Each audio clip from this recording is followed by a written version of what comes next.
Hello and welcome to Syn-Star Tech Talk. Today we are focusing on backup and security. My name is Samuel and this is... I'm Giles. And I am the idiot here at Syn-Star, and Giles is indeed the expert. So Giles, backup and security, tell us, what is it all about? So essentially, backup and security, two completely separate things, even though you should definitely have both.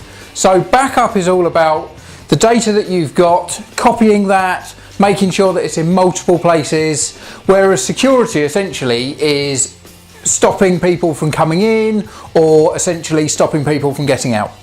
So talking about security, what comes to mind for me is passwords. So for example, I've got multiple accounts, I want to keep my data really secure. Surely I can use the same password for every account that I have.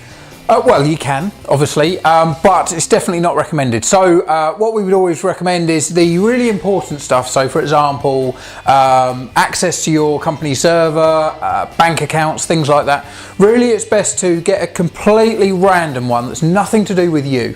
So it's not your date of birth, nothing at all. Literally, it's just a random one, and you can try and save that, memorize that. And then try and have other passwords that maybe aren't as important. They don't have to be as encrypted.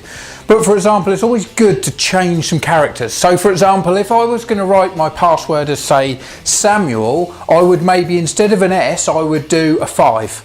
So for example, it's relatively easy for you to remember the password because it's a word that you remember, but it's not just spelt the same. So for example, some people do love to have password as password, really not great, but capital P, maybe the double S's is a 55, for example.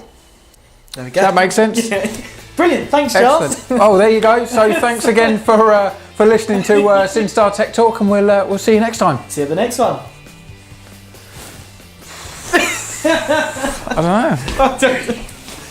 Turn this off. And end.